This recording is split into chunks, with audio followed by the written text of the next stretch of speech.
Kuna watu siku hizi wanachukua sheria kwa mikono kokote katika nchi hii. Kuna watu ambao wanapenda kupora mali ya watu wengine, kuvunja mali ya watu wengine, mpaka hata wengine mnaona wanapiga askari zetu polisi. Tunawaonya na tunawakanya hawa, na sisi hatukubali namna hiyo. Wale wanataka kuharibu nchi yetu wachukuliwe hatua sawa sawa, wapelekwe mahali watu kama hao wanapaswa kuwa, because you can't continue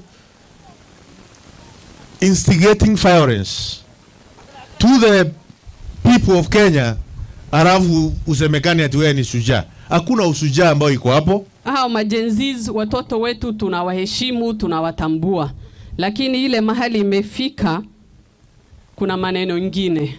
Kuna wazee, tunaona wazee miaka 70, miaka 80 wanajiita Gen Z. We need to redefine what Gen Z means. Na tunasema hii Kenya ni kubwa kuliko kila mtu yoyote anafikiria Kenya ni yake.